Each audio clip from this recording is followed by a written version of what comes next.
I move to cite Colonel Hector Grijaldo in contempt, Mr. Chair. I was waiting for Congressman Paduano to do that, but anyway, so there is a...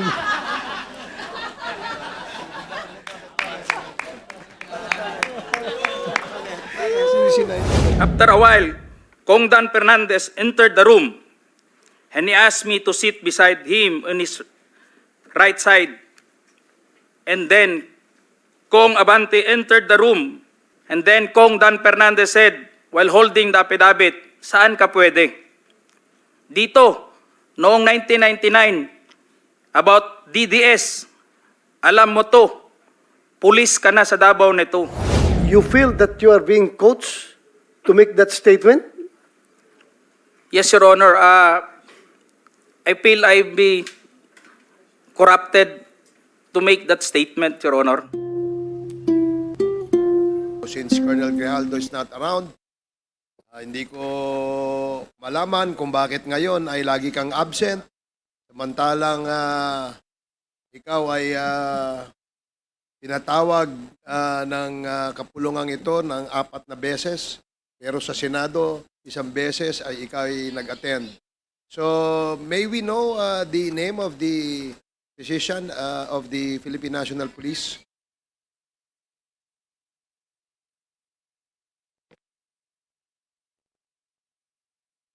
Good afternoon, Sir Chairman, Your Honor, Police Colonel Dominic Guevara, Chief of the PNP General Hospital, Your Honor. Yes, what can you tell this committee about the health? Yes, Congressman Akop. I don't know if the good doctor has taken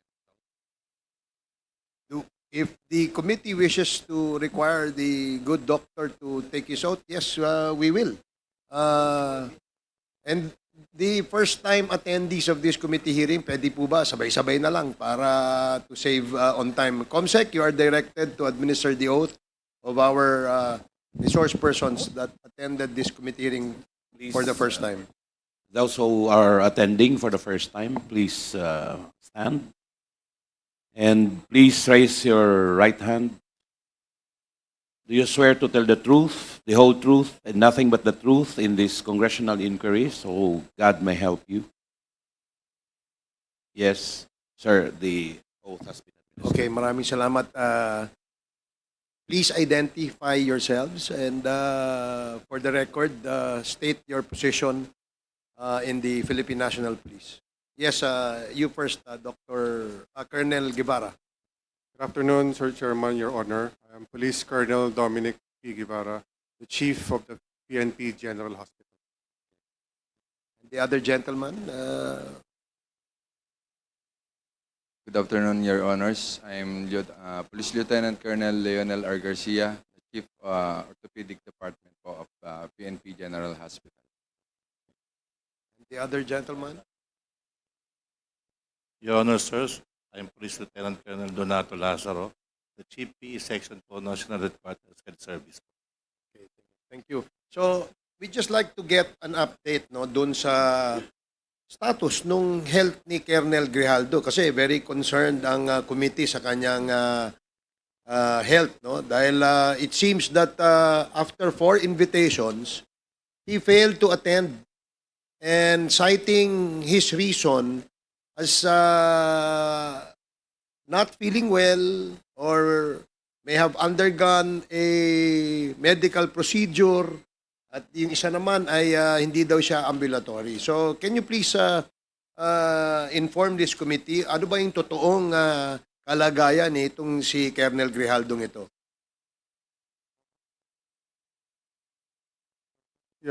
Yes, Your Honor, Sir Chairman.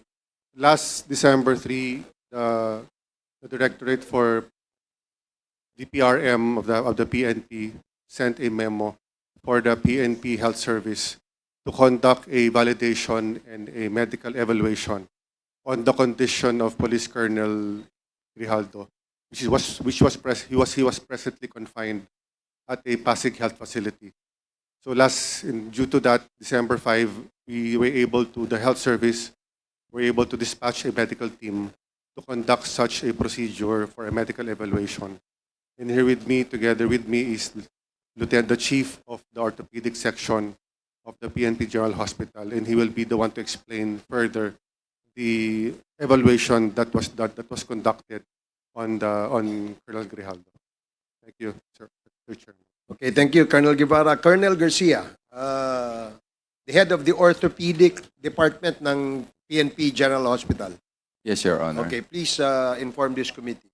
Your Honor, last December 5, we went to Pasig Doctors Medical Center to assess the orthopedic condition of Police Colonel Grijaldo. So upon checking the patient is awake, coherent, cooperative, and ambulatory. And upon knowing, sir, na he underwent arthroscopic shoulder surgery last December 2, and one day post-operatively, he underwent physiotherapy bedside po, sir. So, does that make him unable to attend mga meetings kagaya nito? On my orthopedic point of view, sir, the patient, yes, may be able to attend this hearing, but depende po yun, sir, kung papayagan siya ng kanyang attending physician. So, hindi po kasi namin nakita, hindi ko po nakita yung kanyang medical record, which is hindi po sa amin, hindi po kami pinayagan ng hospital. Makita yung kanyang Mr. medical Chair, record. sorry, may I ask? Yeah. Okay, Congresswoman Pami Zamora. Sir, sinabi mo, nakita mo siya ng December 5? Yes, Your Honor. Hindi, December 2 siya nagka-procedure. Opo. And then the next, because when you saw him on December 5, sabi mo, ambulatory siya. Yes, ma'am. Tapos, kailan siya nakalabas? Hindi pa po siya nakakalabas. Hindi siya nakakalabas. Oh. Okay. Is there a reason, would you know, sir, kung bakit hindi siya nakakalabas? On my opinion, ma'am, no? Opo. So baka po mayroon pa siyang mga underlying medical condition na baka po hindi pa siya nakiklear ng kanyang attending physician. Baka acute stress disorder. Oo. Okay. And so, if the procedure was December 2, because itong katabi ko si Kong PM, nagkaganon din siya eh. Am I right, Kong PM? Yes, Mr. Chair. And how long did it take you to, when you want, I'm sorry, I know this is out of line, but how long, I just want to make sure, kasi naiinis na ako eh. How long did it take you from your procedure to go back home?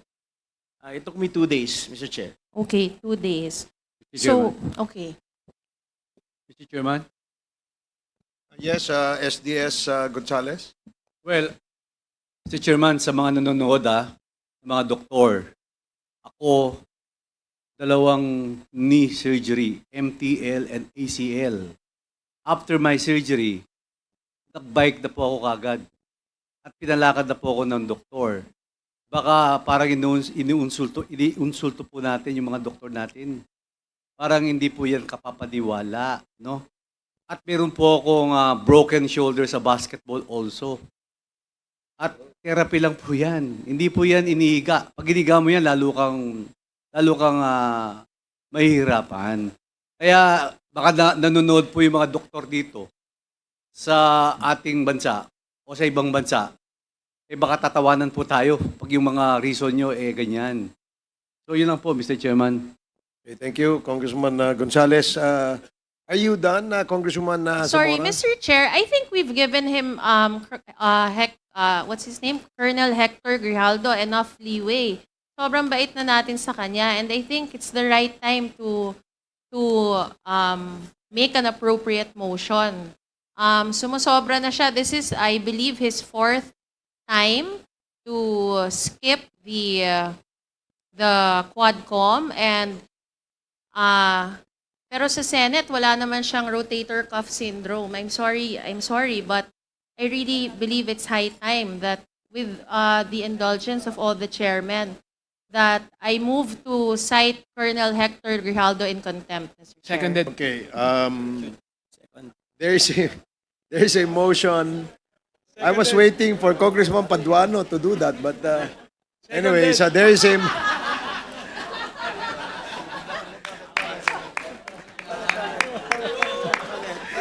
Sinahit niya ng contempt. So there is a motion to cite Colonel Hector Grijaldo in contempt for failing to attend the committee hearing of the Quadcom for the fourth time, if I'm not Yes, mistaken. Mr. Chair. Fourth time.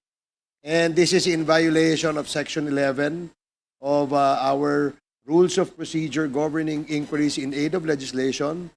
And this was duly seconded, and no objections was heard. So the chair rules that the motion is approved. Comsec, please relay to the Philippine National Police and the appropriate department where Colonel Grijaldo is an active member that the House Committee or the Quadcom has cited him in contempt. Therefore, ang kasunod po nito ay isang order na manggagaling sa committee ito to arrest Colonel Hector Grijaldo for violating the rules of procedure governing inquiries in aid of legislation of the House of Representatives. Mr. Chair, And yes, may I also further move that the contempt order be effective until the Quadcom delivers its committee report. so there is a motion as well to... Seconded. Now, before that, if with the indulgence of Congressman Adyong, the order to cite him in contempt is in order and has already been ruled by the chair. The next appropriate motion is to order the detention of Colonel Grijaldo. And may I know what is the pleasure of the body as far as ordering the detention of Colonel Grijaldo? Any motion? Mr. Chair, just to reiterate my earlier motion, that I move that the contempt order be effective until the Quadcom render its committee report. So he will be detained where? He will be detained until such time that the Quadcom is fully aware in the House of Representatives. Okay, so there is a motion to detain Colonel Hector Grijaldo in the detention facility of the House of Representatives until the Quadcom terminates its committee hearing. Is there any second? Duly seconded. Any objections? Hearing none, the motion is approved. Comsec, please coordinate with the Philippine National Police. Congressman Paduano, please proceed. Thank you, Mr. Chairman. Just to clarify now, that the Colonel Grijaldo was cited in contempt in violation of our internal rule, Section 11, paragraph A, refusal to attend hearings without legal excuse. Para maliwanag lang po. Now, before I proceed to the next item, last item, Mr. Chairman, may I ask the DPRM? Nandito ba yung taga-DPRM, please? DPRM, yeah. Please make the necessary corrections, Comsec, that he is in violation of Section 11, paragraph A of the internal rules of the House. Yes, DPRM. Good afternoon, Mr. Chair, Your Honor. I'm Police Colonel Rowena Acosta, the Chief of the Personnel Holding and Accounting Unit of the Directorate for Personnel and Records Management. Mr. Chair, Your Honor. Thank you, Mr. Chairman. Just a quick question.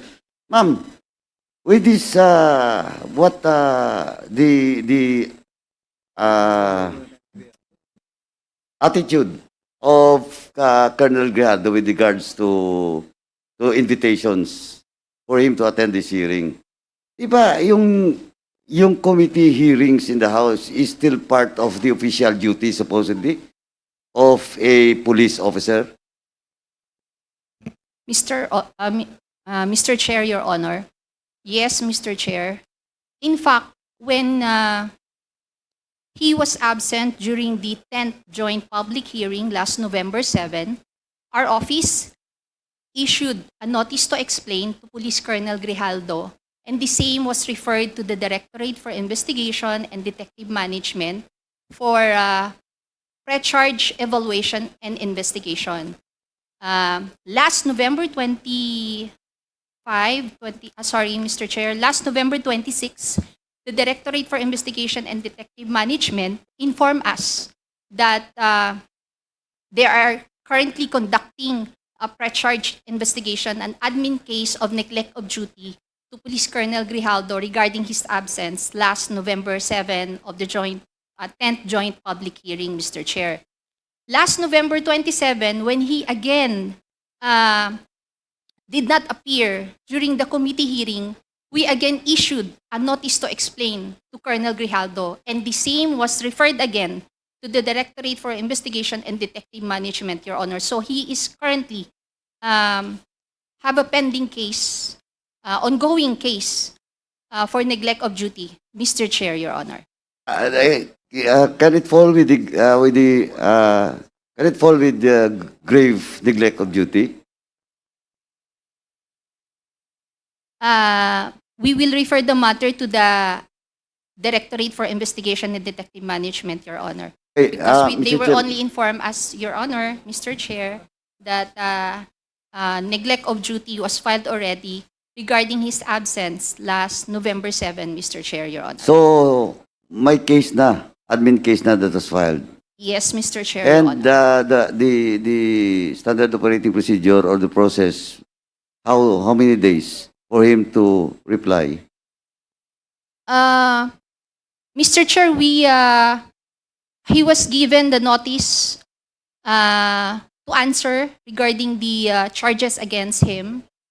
May I refer the matter to our SLO, the legal officer, regarding the process, Mr. Chair? If it's okay, Mr. Please, Chair, Your please. Ano lang po, mabilis lang po kasi we have to proceed with the next item.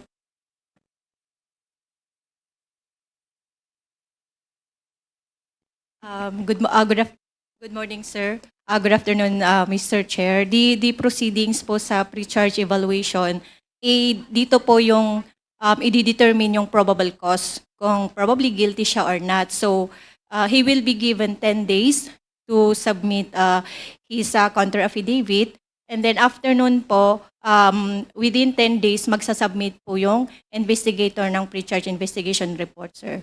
Okay, within 10 days. And when will be that 10 days lapse?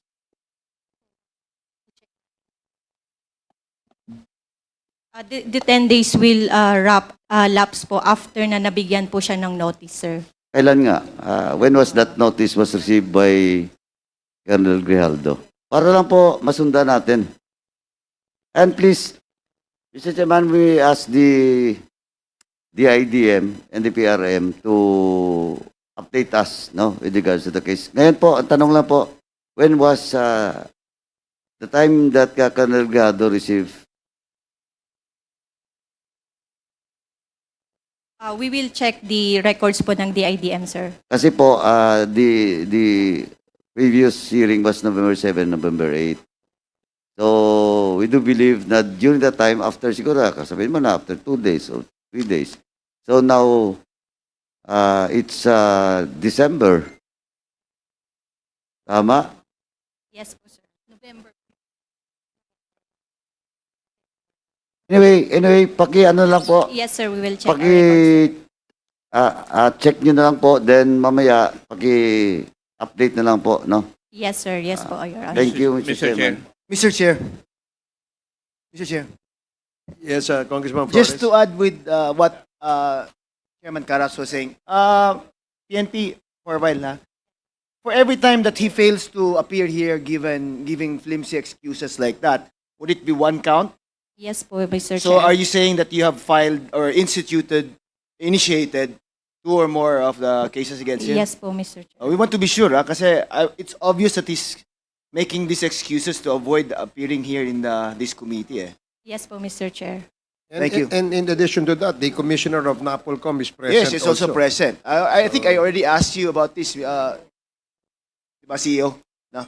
Kasi we're really serious. This is an affront to the committee na ginagawa niya lang ng mga excuses to avoid being here. Yet sa ibang committees naman, sumisipot siya. Di ba? Just to be fair with the guy. Mr. Chair? Yes, Congressman Acop, with the indulgence of Congressman Paduano. Yes. Attorney, what is the rank of Colonel Grijaldo? Colonel po, Mr. Chair. Full Colonel. Yes po, Mr. Chair. Therefore, he is a presidential appointee. Yes po, Mr. Chair. According to the rules, can he be investigated without the approval of the President? Yes po, Mr. Chair. After po ng merong formal charge, so if there is already determination na may probable cause po, Mr. Chair, we will seek already presidential clearance before mag-proceed po tayo ng summary hearing procedure, Mr. Chair. So you are telling this committee that the time that you will seek presidential clearance for you to investigate a presidential appointee would be after the finding of a probable cause? Yes, Mr. Chair, yung pag-seek po ng presidential clearance to proceed to summary hearing na po, sir, proper. And normally, how long does it take for you to come up with a recommendation to the President or the request for the approval of the President to conduct an investigation insofar as a presidential appointee is concerned? Ideally po, sir, 110 days po, sir. Until po we will submit a recommendation to the Office of the President po, sir. Kasi it defeats the purpose kung ganun. Di ba? Yeah. Now, Mr. Chair, may I move that in the next committee hearing, we invite the attending physician of Colonel Grijaldo. So move, Mr. Chair. There is a Second, motion Mr. Chair. to invite the attending physician of Colonel Grijaldo in the next Quadcom hearing, duly seconded. Are there any objections? Hearing none, the motion is approved.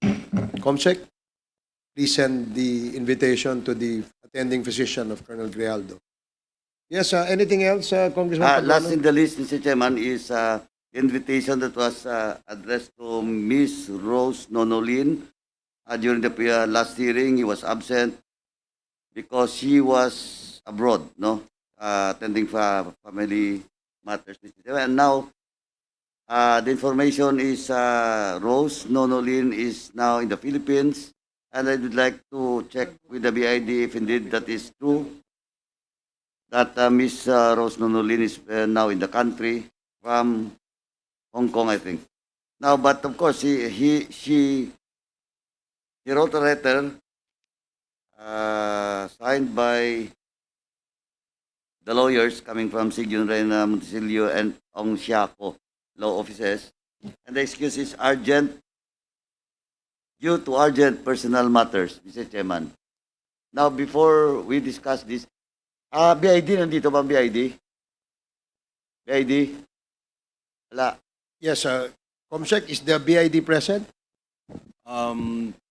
The representative was here earlier this morning, sir. They submitted the documents that we required them to submit last time.